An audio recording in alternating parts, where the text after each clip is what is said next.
Why does OPEC limit oil production? Imagine a group of countries working together to control a resource that fuels the world. That's what the Organization of Petroleum Exporting Countries, or OPEC, does with oil. But why do they choose to limit how much oil they produce?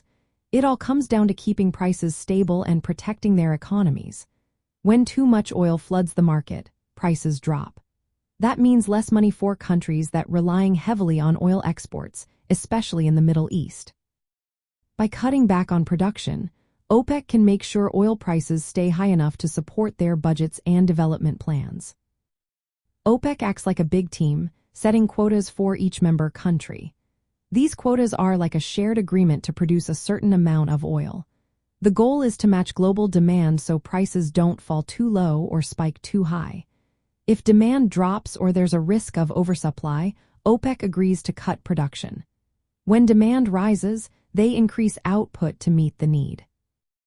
Even though these quotas are not legally binding, most members follow them closely because sticking together gives them more influence over the world market.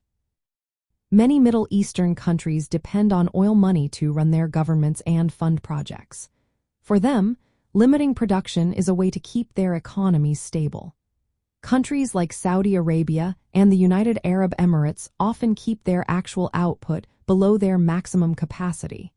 This way, they can control prices and still have room to increase production if needed. Sometimes, disagreements happen when some members produce more than their share, which can cause tension within OPEC.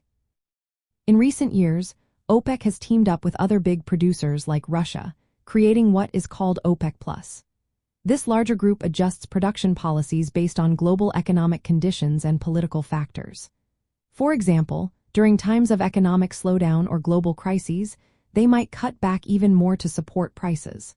Conversely, if demand increases or some members want to produce more, they can agree to raise output.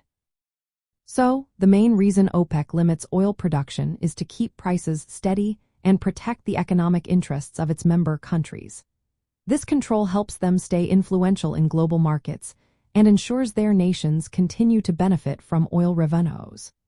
For Middle Eastern countries, where oil is a key part of their economy and international standing, managing production is a strategic move to maintain stability and power.